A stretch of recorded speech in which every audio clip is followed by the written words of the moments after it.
Hi guys, welcome to another episode of the Real Football Talk. I have Adil with me. Adil, how was your New Year's? Yeah, it was good. Yeah, Good. good Some, break. yeah, it's a nice break. Yeah, nice to be off for a while, isn't it? Yeah, so it's time to get the itch back now, though. Ready to get back into the swing of football and everything. Well, football's been crazy during this Christmas period, as always. I don't know why they complain about it. They've got a whole year to plan for it. So, yeah, yeah. But that's another Well, topic. the best games seem to happen in these runs. So, Yeah, in terms of atmosphere and the quality of the games. I remember last time around this time, we are thinking the best games of the season seem to yeah. always happen around these congested fixtures. So, yeah, in terms of advert for the league around the world, Go on, Adil. I'll let you finish. yeah, I say it's perfect. It's perfect because the games are better, they're Yeah. more open, more attacking, less strategic. I mean, it's perfect the way you said it because it brings it into our first game that we're going to talk about is Chelsea versus Liverpool. I mean, what a game! What that first half was! Wow, For me, game of the season so far. game of the season. I mean, let's look at because there's so many talking points in this game. Let's look at from the first, I think about 20 seconds. Mane red card. What do you think? I mean, VAR didn't even get the referee to go over to have a look at it. It's because because the referee already saw it and judged it as a yellow card. VAR couldn't get involved, but No, but if it's clear and obvious, Adil, they can get involved. I get it. The referee looked at it, but if it's clear and obvious, no, they can't get involved if the only if the referee's missed something. If he's seen something and already has given a yellow card, they can't get involved. no, I've seen in previous occasion where they've given a yellow card, but then the VAR guys told the referee no. Yeah, because there's something he may have missed, so then they'll ask him go and have a look because you may have missed this bit. Do you get it? Like, I don't know, the fact that the studs are showing or it was above the ankle, or that's how they justify basically doing that. But the actual rule is they can't if the referee's seen it and is said to have seen it clearly. But much with everything with VAR, they use the same excuse for to protect themselves, and they also use the same excuse to get them, like they use the same excuse in both sides, both ways. Adi, was it a red card? For me, it's a red card. He goes in with his elbow straight into the guy's face, Aspilicueta's face. Yeah, I mean, his hands are away from the body. The thing is, it's a red card for me because the ball is way over the head. It's out of the play. He's already on the byline and nowhere near getting the ball. No one's getting. And the thing is, when it's a ball you're actually generally attempting to go for and jumping for, and that's motion is there. But for Mane, he didn't even jump. He just had his arm out across, bang into the face. He knew what he was doing. I think it is a penalty. I mean, it is a red card, and yeah, again, he's very lucky that because if it did go to VAR, I would be shocked that it wouldn't have been. Did you see the justification? The other thing the commentators were saying is the fact that it's the first minute, that's why he didn't get a red card. First 6 seconds of the game is literally straight from kickoff. That was first 6 seconds. I think they're just trying to, try and make excuses for the referee, but they definitely got a decision there. But Chelsea were dominating that game, and Pulisic had, obviously Mane scores a few minutes later with a similar chance. Pulisic had a chance to score that because if he scores, the whole game changes. Yeah, and that's where the difference was. Like when Chelsea were 2-0 down, that's all you could think about was, really how dominant Chelsea have been, how many chances they've created without making the right decision or taking the shot or really testing. Kelleher looked really good in goal, I have to say, but that was the difference. When they're 2-0 down, all you can see is, the difference is the finishing, the clinicalness. Liverpool haven't really been in that half, but they were 2-0 up. I think at one point, I think when it was 2-0, I think or something, they were showing a stat. I think Liverpool had 6 shots, or I think 4 on target or something, and Chelsea had like similar but 0 on target, and that just showed. Yeah, and that Pulisic chance tells you everything in it. Like, most people will take that shot, one touch and then hit it. He tried going around the keeper. And other chances. I mean, they had so many chances. I mean, today Alonso, he was terrible for Salah's goal, but if you look at the last few games, nearly every game they've conceded, he's been at fault or he's come down his side because his defending is as bad as Trent's. It's terrible defending. He's just more interested in attacking and getting forward than he is about tracking back or defending or using his body. So he had a lot of chances today where he should have squared the ball quite a few times, and he went for the shot on the angle, doesn't even get it on target. But there was at least on 2 occasions, Havertz is completely free in the middle, and you have to square that ball. There was one before the Pulisic chance where Pulisic just had to square the ball. Havertz was free.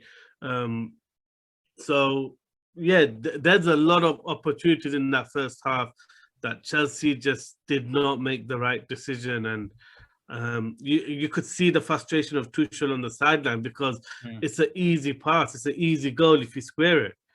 But they went for the shot on the angle or tried cutting in or they tried something, trying to wrong decision making throughout the whole team, it seems like. But let's kind of look at Liverpool because obviously they got 2-0 up. That for that first goal for Mane, I mean, what is Chalobah doing? Yeah, I mean, everyone called it right. He didn't trust his left foot, but even before that, he was lucky because he played a poor pass before that. That went straight into Mane. So Mane had already rattled him and was in his head already, because even before that point, he played a pass straight into Mane. Then Mane squared it for Salah, and Mendy done a good save from. That was all created from Chalobah's poor pass.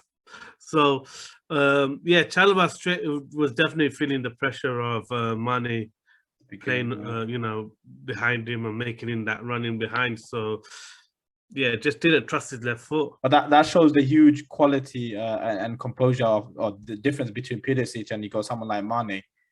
You went around the keeper and just finished it. Yeah, but I think the opportunity is different as well in the sense that even though they look similar, Pulisic was right in the box already, so he really never had no space to take a forward touch. So he had to kill the ball. The ball came up to him in the air. He had to bring it down. So it's slightly different. So there were reasons why Kelleher was able to get to the ball quicker. But for Mane's, obviously, Mendy just never got close because the gap was still outside the box as Mane gets the ball. So but it's still a good finish. But after that, I felt Chalobah played a lot better after that. So he probably needed that get out of his he looked a bit shaky. It's his first big game, right? I mean, so you can allow. Well, I think he's played other big games. He has played other big games.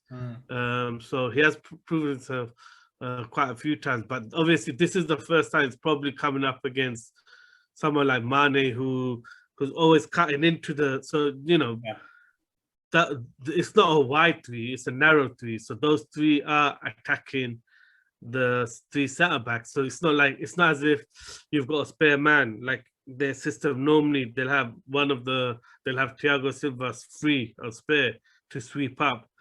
This time they didn't have that because he was occupied by Jota. So you can see how that pressure of having 3 narrow forwards was exposing him. What do you make of the second goal? Because it just one long ball over the top from Trent, and Salah just runs through like Alonso wasn't there. I think that's a bit harsh saying one No, long ball. No, but you know what I mean. built it up. It's just pointed forward towards the corner of the. No, but it's box. actually very good football because they actually created the space really well. What happens is I think it's Jordan Henderson goes on the overlap. Yeah. So normally you're used to seeing Trent going into that position, but it's Jordan Henderson this side. So that's that's occupying Kovacic, who's coming across. So then what's happened is that's forced now Alonso to pick up Salah, because that overlap has confused them. And the thing is, they play it in, then they go back to Trent. So they worked everything over to that right side, pushed Kovacic to the right side, pushed, I think Rudiger, one of the other defenders was outside and Alonso ended up going up the inside. Yeah. So they created that gap and then they played it. So I thought that was actually really intelligent football from Liverpool. The ball was a really good ball. The touch was amazing as usual. Salah's first touch is always really good. And, he stands up Alonso, and that finish is just amazing. Pure quality. I mean, every time in that first, every time he got on the ball, he was pure quality. I mean, even the chance where he nearly chipped Mendy towards the end. I mean, he was a different class. Just every time he got the ball, he just looked so confident with the ball. He's making things happen. Rudiger was trying to get physical on him. Couldn't he couldn't really dominate him. No one could dominate him. So yes, I mean, Salah's going to be a huge loss. But 2-0, I mean, we'll talk about that, about players going off to AFCON. 2-0 up, I mean, would Klopp be really angry? The fact that obviously they let go of a 2-0 lead. And I mean, what a goal, the first one from Kovacic, really. Yeah, I mean, obviously Klopp should be angry because it's just naive. One, obviously the free kick for the first goal, the foul by Milner. Havertz is on the byline. He's on his left foot. He hasn't really got a right foot. It's going out of play. I mean, why give a foul and take Havertz out? Just before that was nice from Milner. And then obviously the volley is a very good volley. But obviously Pep Linders, in his post-match interview saying of the setup wasn't right. One of the players didn't do his job clearly because Kovacic shouldn't have been free on the edge of the box like that. So, I think Klopp would have every reason to be annoyed in the sense that Chelsea have a lot of young players in their team. But if you look at this Liverpool side, yeah, they got Tsimikas isn't young, but maybe he's a bit inexperienced for big game. And Konate, he's played a lot of big games for. He's played Leipzig, a lot of Champions League games, everything. So. So I'm not sure. But if you look at, they had a lot of experience in that team. Fabinho, Henderson, Milner in midfield. Van Dijk, and they got that midfield got completely dominated by Kovacic and Kante, by two players. It wasn't that Mount and Pulisic were really helping them. It was just Kante and Kovacic were both playing like two players. They were everywhere, and Fabinho had no. I mean, Kante is a phenomenal player. I mean, he's everywhere. He was pressing the midfield, then he's pressing Fabinho, then he's going all the way back and pressing the striker. He's just a force. And then Kovacic was by far the standard. He was Chelsea's version of Salah. Every time he was on the ball, he was 2-3 steps ahead of everyone. Know what? Some of those touches he brought down, you're just like, wow, look at that. And the way he's just dribbling past the press, because they're trying to pressure, and that was the thing was, with Kante, they were, when they pressed Kante, he always had options. He always had passes on, so they're passing around the press. But with Kovacic, he never always had the options, but he was beating the press through his skill, and it was really impressive. And the finish was just amazing. Thing is, he's taken that shot quite a few times I've seen, this season, where Yeah. it comes out to one and he does the exact same shot. Like, and I just think, why don't you go side on and really go into that? Now shot? we know Because why, Adil. Now we know why. yeah, he clearly practiced that, because that was in off the post. Couldn't hit it any sweeter. Second goal. I mean, yeah, it's just everyone's just interested. I mean, I don't know what Trent was doing. Well, it was in no man's land. That's what I mean. I mean, he's going and pressing, and I don't get it. Like, you first have to see where the ball ends up. How can you go running forward or go pressing? You don't even know where the ball is going. Yeah. And it's just mindless defending. And that's the thing, is they take probably that gun-ho attitude a bit too far, because you've got to respect the opposition. You've got to respect the fact that you barely had the ball and you're being dominated the whole half. And you've got the first goal to a mistake, second goal to good play, but really haven't done much in that half. I mean, it was a really dominant first half from Chelsea. And they got what they deserved. I mean, they deserved minimum was to go back on level terms for the way they played. Well, and the amount of chances they created as well, isn't it? Yeah, and the chance they created, and it's good, great finish from Pulisic. I mean, yeah, that was not an easy chance. He didn't really get the ball under control, so he's still bubbling. That probably helped him, because it forced him to shoot on instinct. Yeah, and he's one of those. As soon as you give him time and he controls the ball, he's got more likely to miss, because he has time to think. Because the ball was still up in the air, bouncing, and he had to take as a kind of half volley, it forced him to just hit it and shoot on instinct, which is probably, he has more chances of scoring like that. In terms of the overall game, I mean, would you say Chelsea deserve to win? Yeah, definitely, I would say. Because obviously, but I mean, only thing was, even though second half wasn't as intense, I think that the Chalobah injury, him having to come off, really messed up Chelsea's shape, because then they went to 3 in the middle. Yeah. And that was the only time, when they went to 5-3-2, that was the only time Liverpool started to really dominate the game and get possession and consistent possession. Well, Tuchel quickly changed that, though. As soon as he realized the problem, he changed it back to the old formation. But the momentum had shifted by then. Yeah. And even though Chelsea was the better team, Liverpool still had chance, and Mendy still had to do saves in the second half. So I think on the balance, 2-2 is a fair result, because then it is about scoring and creating chances. It's not necessarily about who dominates the game, who dominates possession. The hardest part of the game is creating chances, and Liverpool are just so clinical and good at making the best of the opportunities that they get. I mean, they pick the right passes, they do the right things most of the time.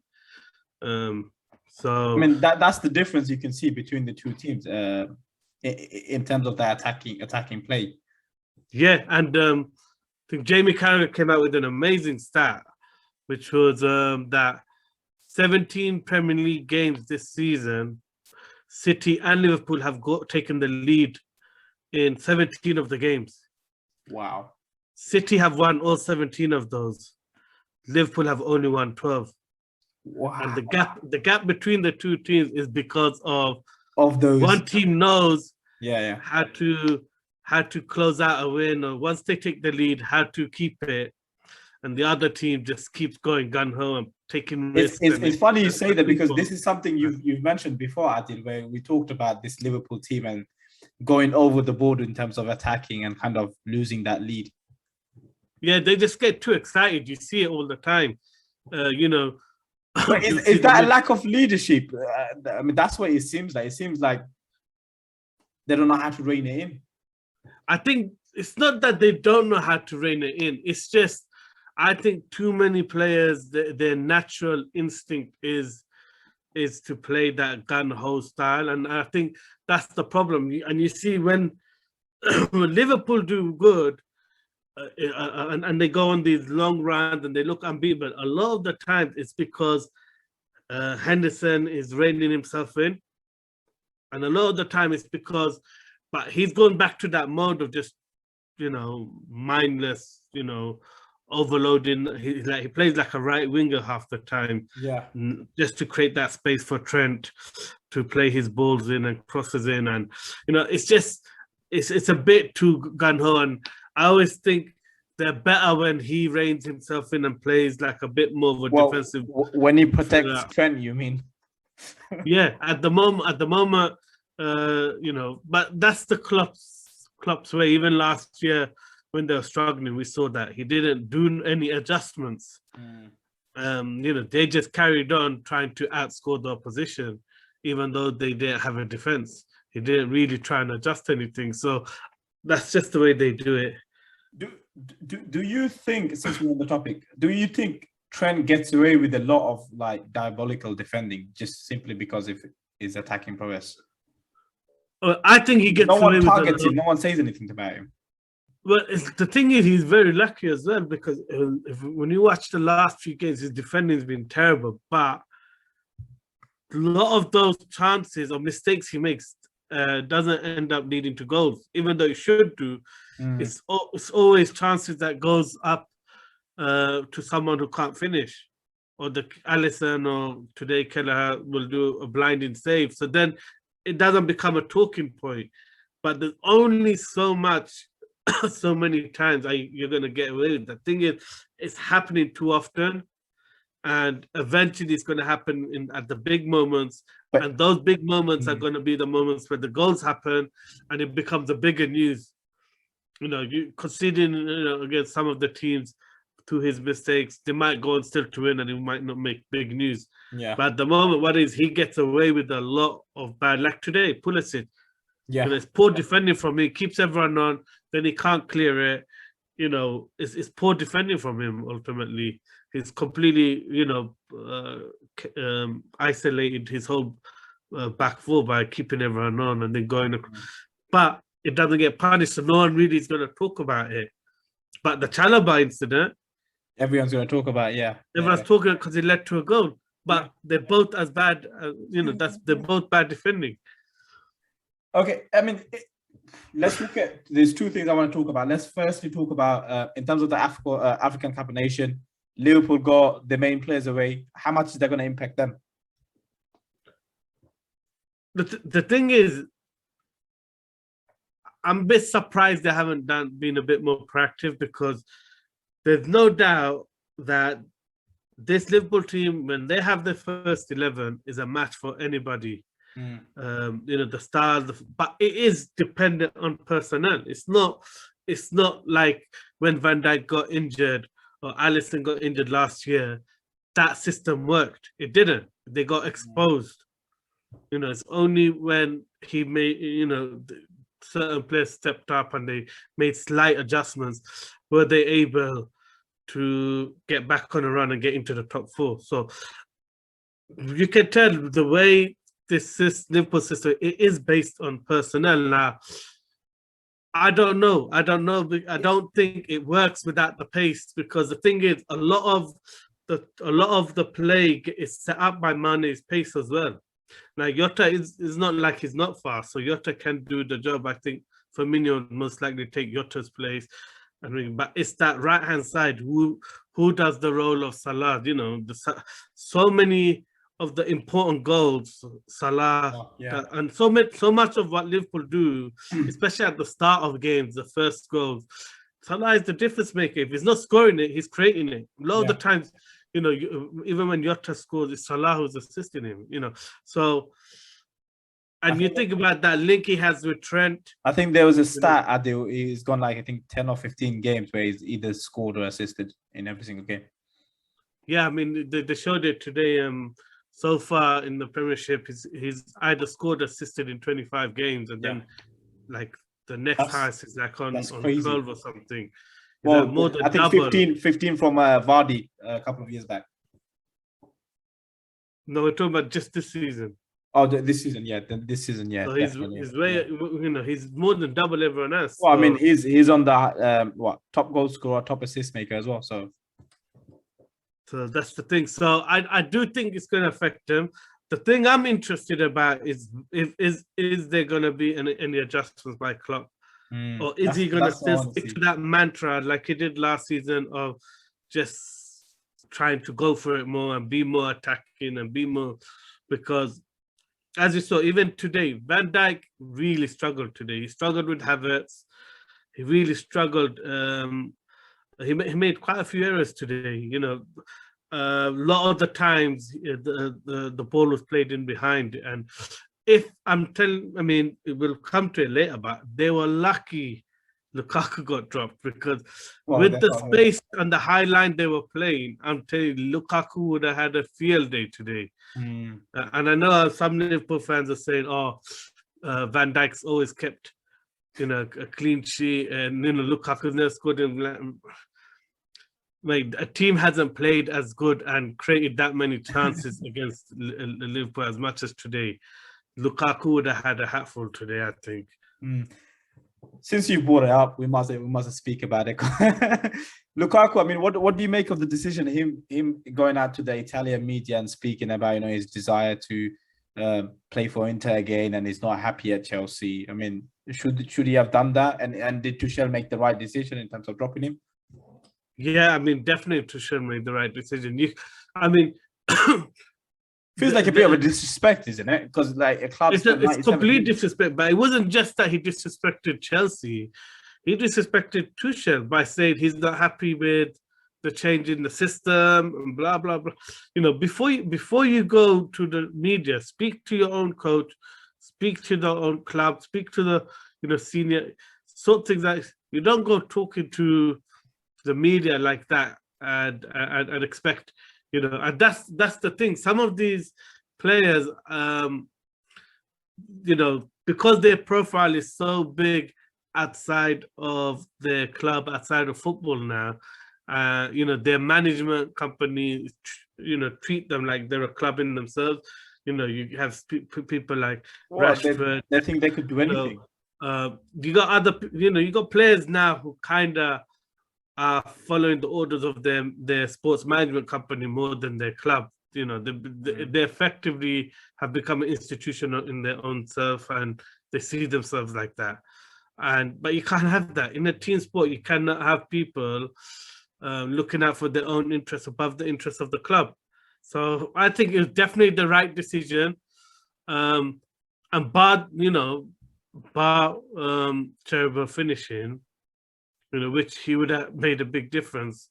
Well, I mean, he should be hurt because of him, they probably lost 2 points. Well, I mean, is there a player who would not want to play in that atmosphere? That atmosphere today was unbelievable atmosphere to play in. Who wouldn't want to be there? Who wouldn't want to experience that? You can tell the safe standing, that's the first official game where the safe standing was allowed as a trial, made a huge difference to the atmosphere. What player doesn't want to take part in that?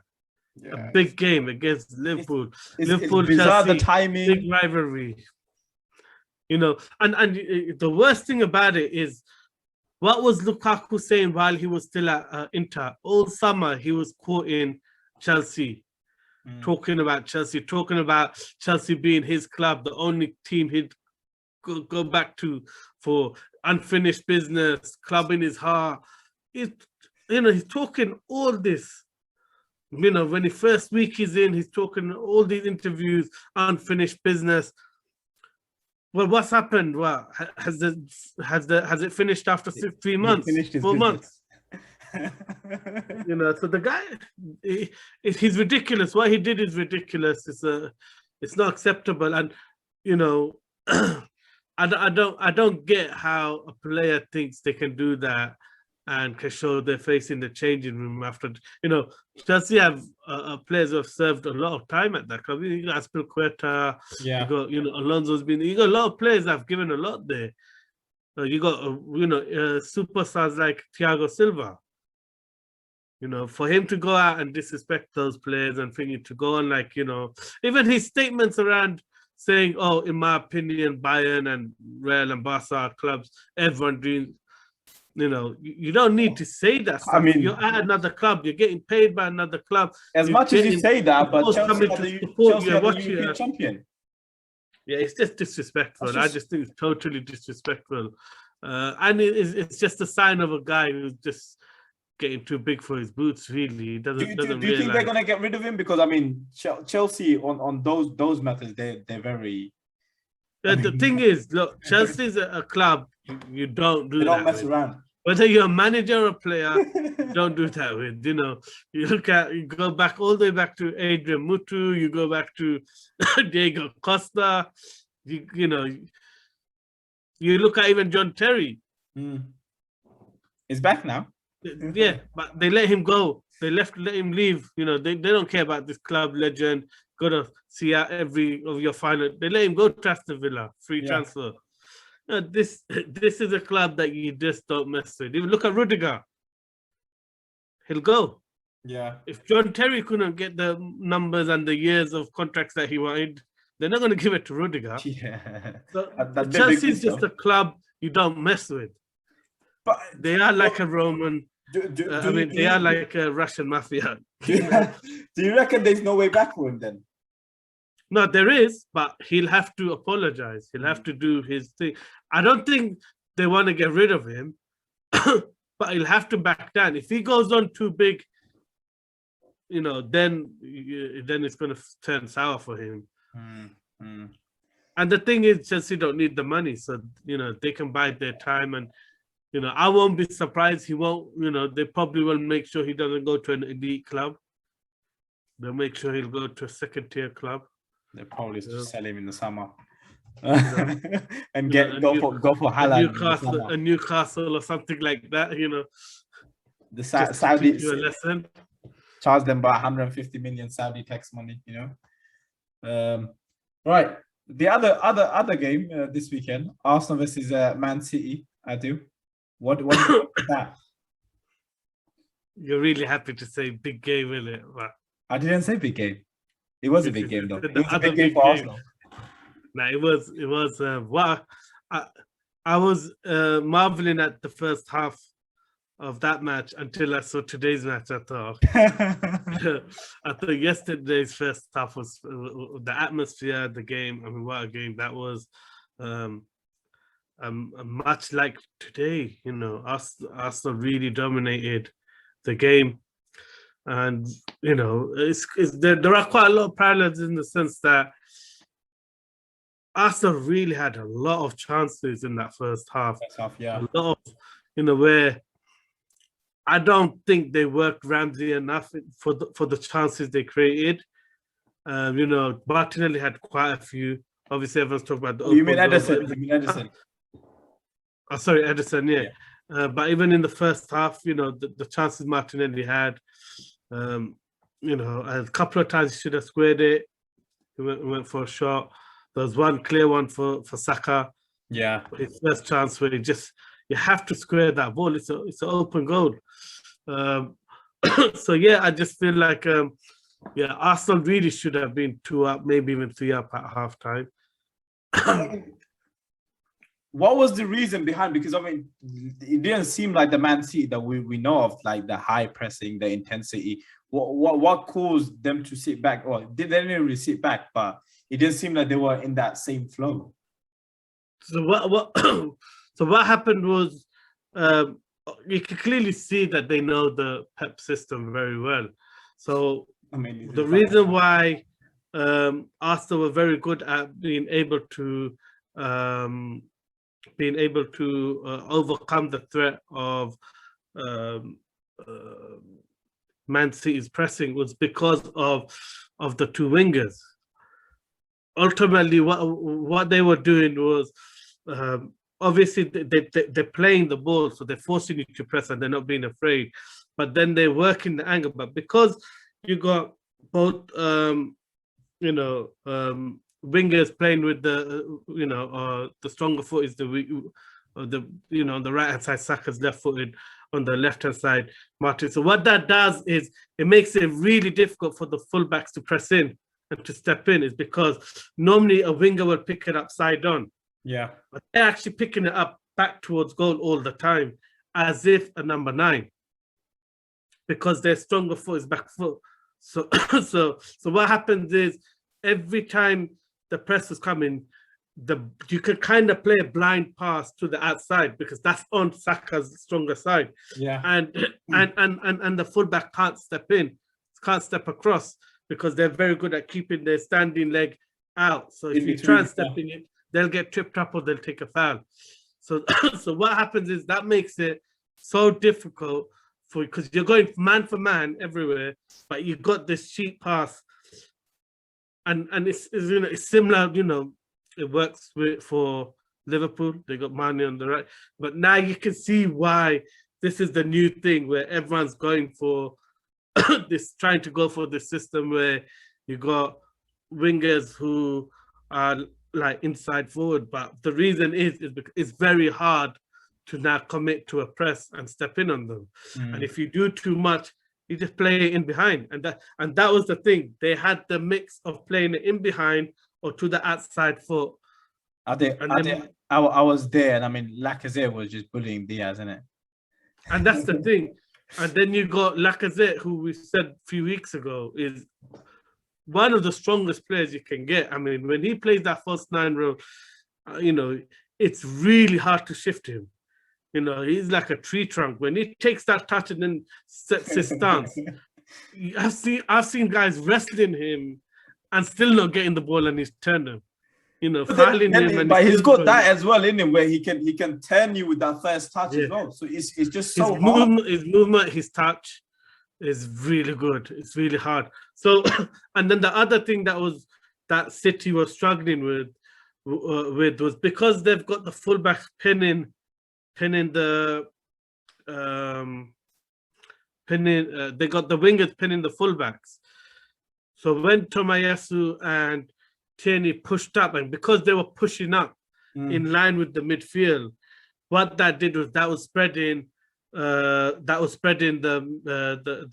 midfield of Man City, and hence sometimes Lacazette's free, or you're gonna have the fullbacks free. Yeah. So they were, it's you know, they were really brave, really attacking, and their system was counteracting the way City like to press, which is in pockets of 4s and 5s, really, you know, condense the pitch, but they always had an extra man to play out to. The only time I've really seen, or there was a couple of occasions when City really kind of caused Arsenal a problem, is when they had that overload from Cancelo or the left, or when they had Cancelo going across and then De Bruyne comes to the left wing side, when there's a 2 against 1. Apart from that, City just didn't look like. But it only happened really when they were a man up. I mean, in the first half, couple of times, City really pushed their wing back forward. The fullbacks forward, yeah. But again, I did, you know, they just wasn't many opportunities for them to do that because of how you know the fullbacks were more occupied with defending. You know, Saka, Partey, and that's the thing. When you have wingers that are good technically but also have the pace, that's what causes a problem. Even Cancelo couldn't take risks against Martinelli because he knew he'll get burnt, and he got burnt a couple of times. He got burnt, really. Oh my God, completely shredded. So that's the thing. When you got guys who can dribble, beat their man, got the skill to beat 1-on-1, but pace, you can't go gun-ho. You can't, because you know that the centre-back can't go across. They're too fast, they're too skillful. So the fullbacks were pinned in. And that was it. You know, it just shows, you know, a lot of these systems, if you have quality personnel, it can counteract. Hence, more and more, you're going to see recruitment in the Premiership going to be about pace, power. And it's going to be more about. It's changed to that, anyways. In the Premier League, they look at athleticism as a major factor. Yeah, now. But it's going to become more and more and more about that. I do. Big talking point, right? I've been waiting to talk about it. Finally, I was waiting for you to get into it. I've been itching. Right. How was that not a penalty on Odegaard? Please, can someone explain? And how was that a penalty for Man City? Can someone explain? Because I was. So again, these are the flaws and the problems of VAR. I mean, when you're slowing things down, it completely distorts the picture. It actually distorts what's happening on the pitch. When you slow it down, it looks like Odegaard made contact with Edison's leg, and Edison might have got a touch on the ball before Odegaard takes it away. But the game isn't frame by frame. It's live. It's real. So the fact is, one player has the ball. Odegaard already was in possession of the ball. He's played it forward. Edison has come out wildly and made contact with the player. To get to that ball, to get his toe on the ball, his heel had to make contact with Odegaard. So the way I see it is, anyone who watches the game, that is a clear-cut penalty. Well, I mean, I was there. So when you break it down in frames, it makes it one thing. What does it do? The slow-mo does makes everything look worse than it is. Yeah. And then when you go frame by frame, which is what they were doing, it completely changes the picture. Bottom line is that action is not happening frame by frame. Odegaard is in possession of the ball. Edison's the one who's coming out. But he's the one that's charging out. He's the one that's committing himself for that ball. So I just think, when you start getting that technical, you know. Yeah, but then you don't do the same for the other one. Who was it? Peter Wilton or something from BT Sports. He was trying to explain the foul for the City penalty. He goes, "Oh, it's because of the double action. First, he connected with the knee, and then Bernardo Silva was pulled. So because of both of them, it's a penalty." What? So and then he's just backing his mate. That's the thing. He's trying to back these referees. They're trying to make it, or they're tying themselves in more and more. They're tying themselves up more and more by coming out with all these technical justifications. Because the fact is, he dived to win that penalty. It's a contact sport. The guy was falling before even Xhaka got the. You'll see another week. Yeah, there'll be a slight contact. They don't give it. What they're gonna use? They're gonna use the style. There wasn't enough force for it. It's already happened. It's already happened. Yeah, it happens every week. So the more and more technical they get, the more you're gonna realize this is just hypocritical, double standards. It doesn't make sense. It feels like there's a bias. Watch the game live. There was no contact that was enough for him to fall. Okay, and it happened a step or two after initial contact. Well, he went into Xhaka. Xhaka was moving his leg away. And the fact is, it's a contact sport. It doesn't matter if two players touch each other. It actually doesn't matter about that. It's about, is it enough to drop someone? No, there wasn't enough contact to drop someone. Was there enough of a tug of? He's holding the shirt. He's not pulling him. He's not putting down. If you're gonna tell me holding a shirt is now a penalty, then you should be giving penalties every single free set play that goes into the box. Spurs should have had two.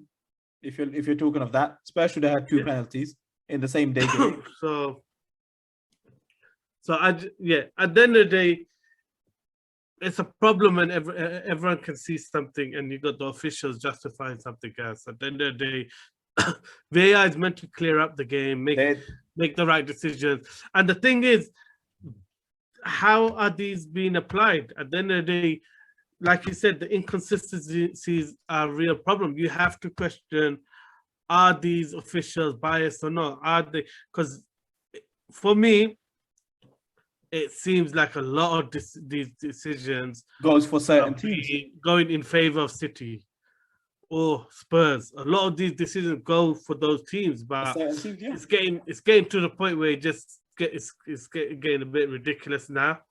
And it's not those teams' fault. Don't get me wrong; it's not their fault, but you have to start questioning the authenticity of. Do you know what? We were surprised. Like, he gave the penalty. Obviously, VAR looked at it and he gave the penalty.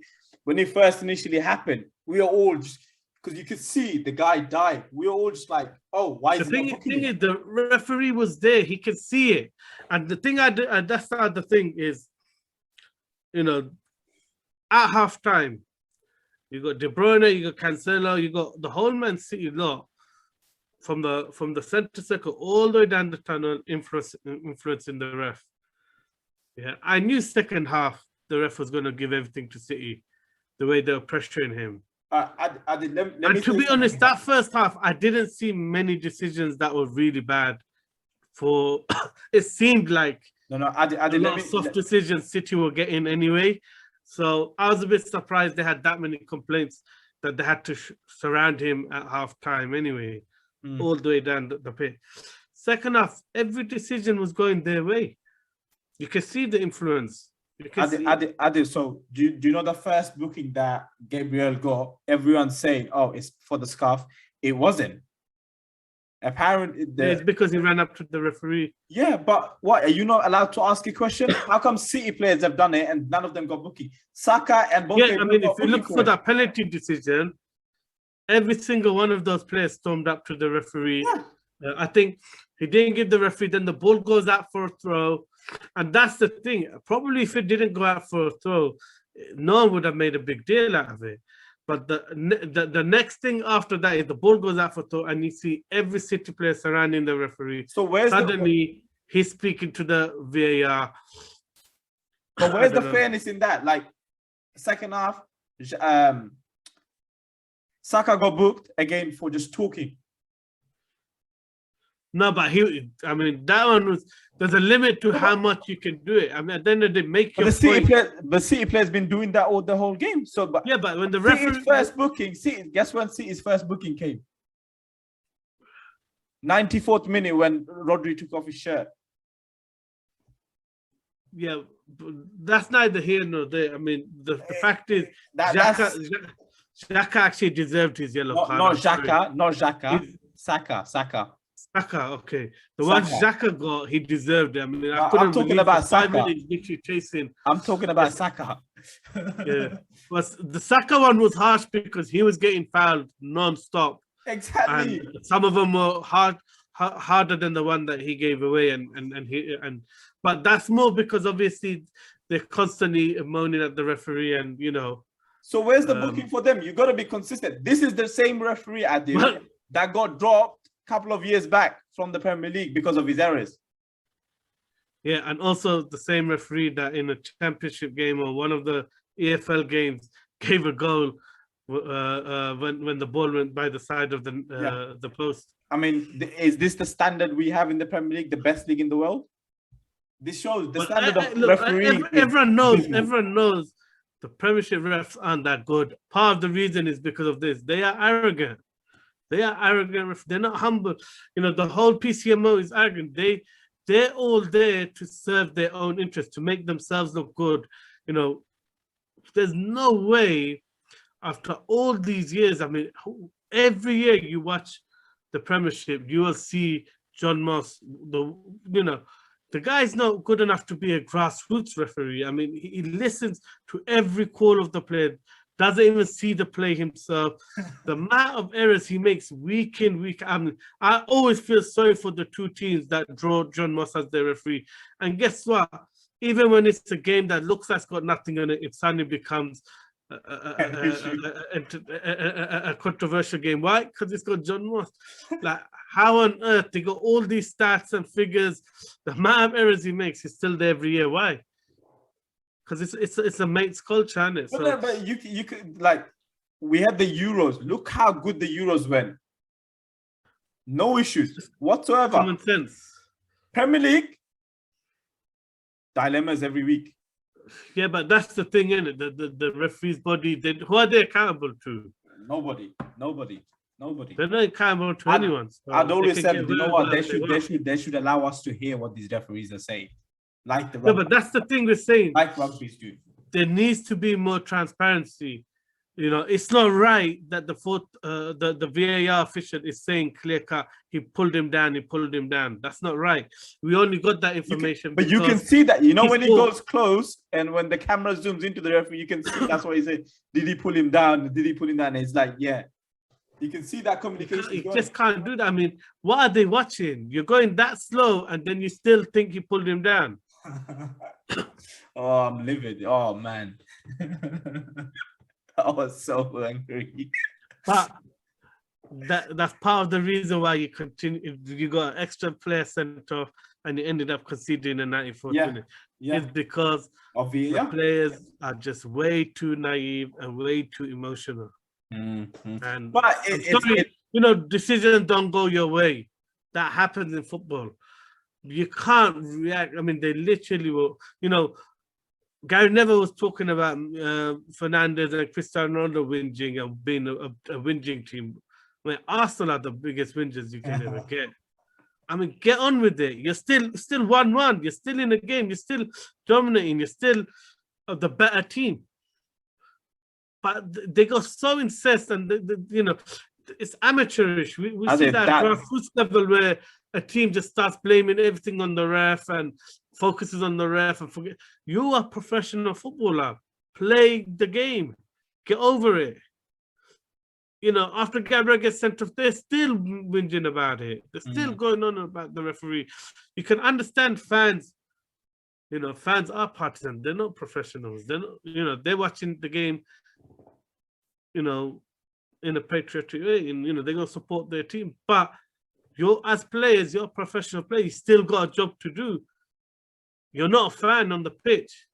For me, that red card doesn't happen if Martinelli attacks that way. And the referee gets in his way as well. No excuse for it. He should have scored. Yeah, the referee was very close. He didn't actually get in his way, but yeah, he was trying to back him in. I don't want to say words. So, you know, but they were unlucky, innit? Even after that, they were unlucky. You know, Ake I mean, on the line. Would you say that's the best game Partey has had? Because I mean, he was phenomenal. Definitely. I thought definitely that was the best game. But I think that's what it shows is the preparation they had for the game, how much Arteta knows the team and knows how to set them up.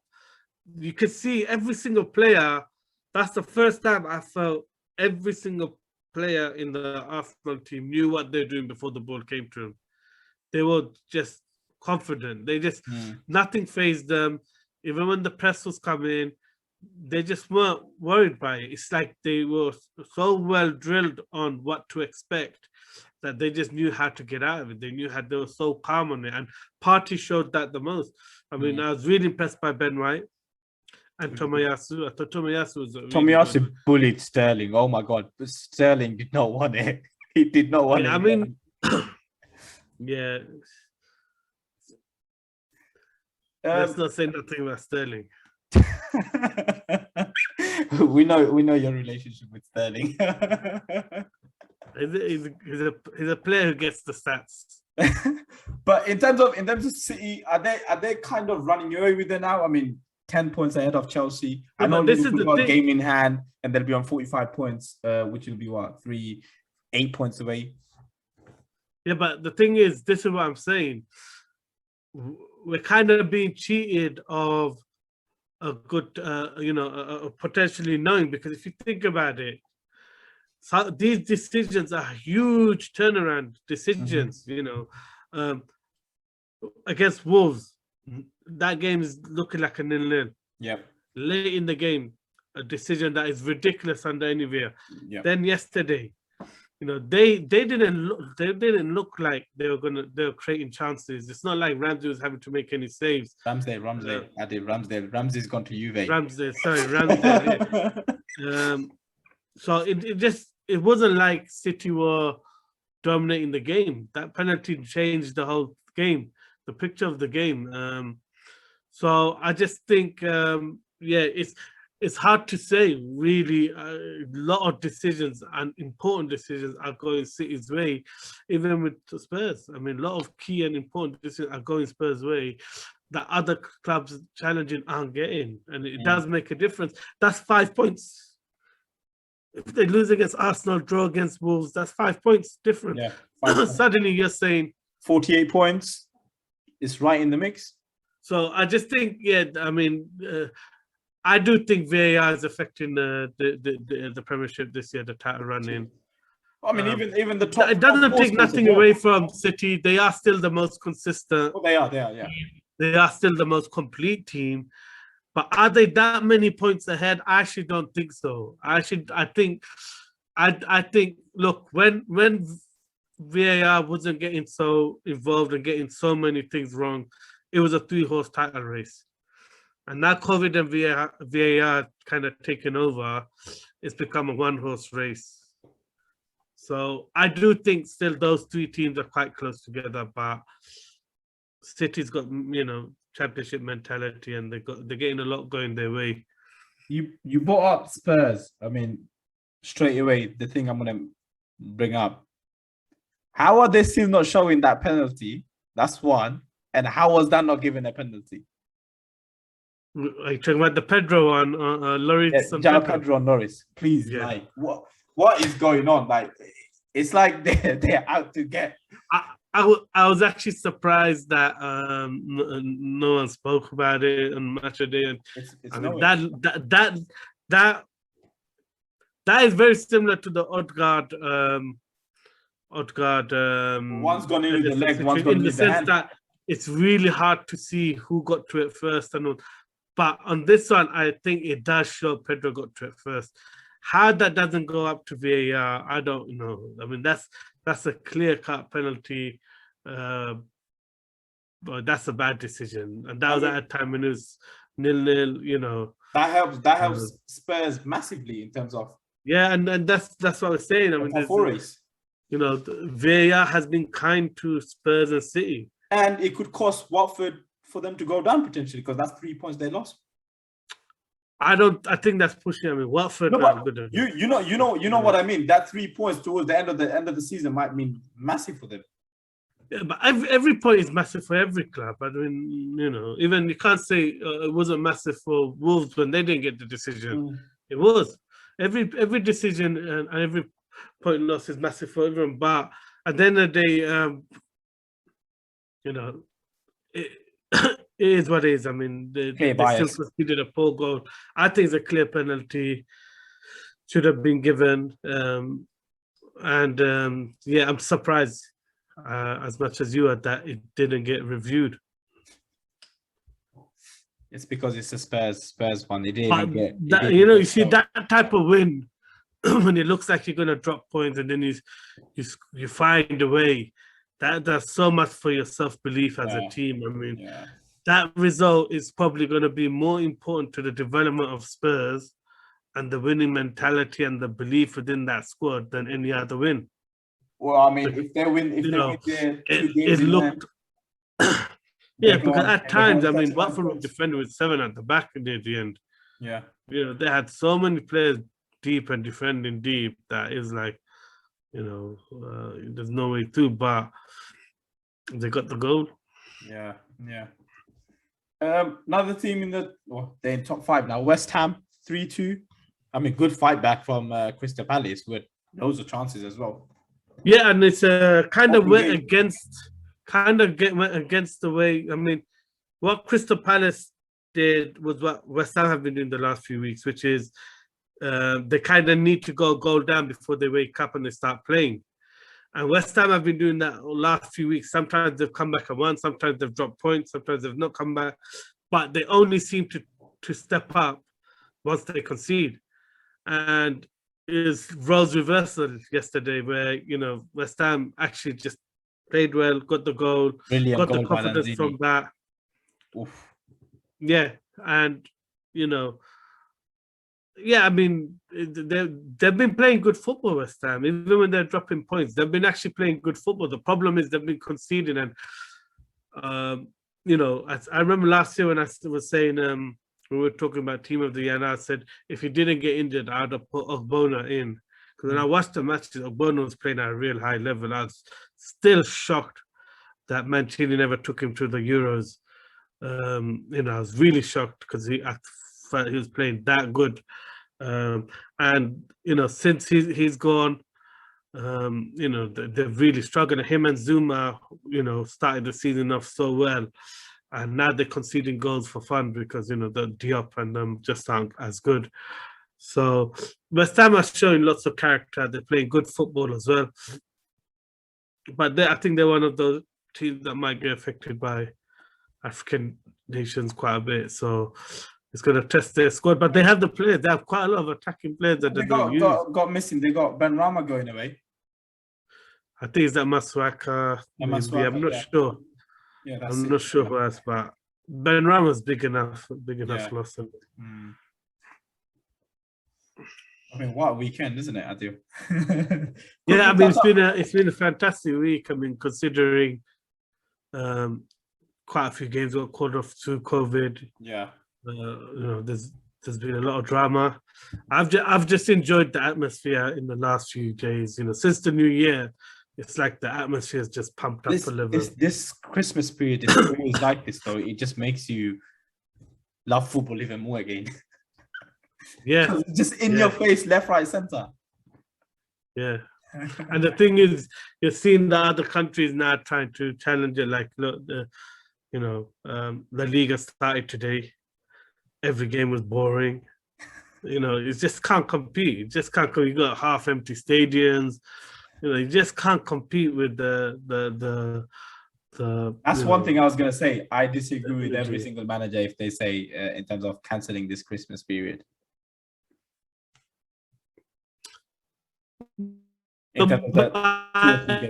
do think they have to do something about this 48 hours business. 48 hours. You can't ignore science. You can't ignore. There is COVID. Even you're seeing every game. Players are coming off injured. Chalobah looked like another muscle injury. You got loads of players limping, coming off injured. The product is worse when you're having backups playing. There's no doubt about it. Those games are good to watch. So protect the product, protect the players. Instead of doing 48 hours, give them 72 hours. Give them give them full 2 days rest and then training in the morning. But we have to squeeze they can do that game the second day. They can do that game the second day. It doesn't have to be New Year's Day. Yeah, I mean that's the thing. But that's what they were all upset about: is why force players and clubs to play Sunday, Tuesday. If you're going to make them play on a Sunday, because that's the Boxing Day, then the next game should be on the Wednesday. Yeah. Which is what a lot of the European clubs are doing anyway. Do you get it? They play, Saturday, Tuesday, Sunday, Wednesday, Sunday, Thursday. Yeah. Fine, we get the tradition, but you have to now protect the product. There's no way harm in instead of doing it in the 28th, doing it in the 29th. I don't think there's a big issue. Or even moving that day forward from the New Year's Day. Yeah, I mean, they've done it this year. I mean, they had some games on the first, but I mean, the other games, it was. And whether you like it or not, I mean, there's this argument. Oh, it's a tradition of the English football, and it's always happened. And you got Shearer and all of these guys saying it. Who cares what you think? The demands on football now are much worse, much more. It's a faster game. There's most, these guys are living like, I think in Shearer's time, he could still go down and have a pint, the day before the game. Nowadays, these players aren't doing that. It's so professional now. The running, the demands are so much more higher than those days. And the other thing is, you have to accept the facts. The product is what makes the league. At the end of the day, the players are a different generation. Just like you've changed the rules around fouls and what you could get away with before, it's the same when it comes to recovery time, rest time. Science is there now. It's telling you the percentage and the chances of getting injured without having 2 days recovery time is huge. You have to respect that. And it's not even the young English managers are complaining. Look, Gerrard's complaining about it. Dean Smith's complaining about it. All right, fine. You still got the old guard like Sean Dyche and them who will support the traditions, but all the young managers who have played through that system are against it as well. So you can't go on like it's a European managers or German manager thing and, European influence. It's common sense. It's common sense, and yeah, they just need to stop being so traditional about it. Interesting debate for another day, Adu. Yep. Let's leave it there. But thank you for coming on today. I'll see you next week on another show. Guys, thank you for watching, and do like, share, subscribe, and see you soon.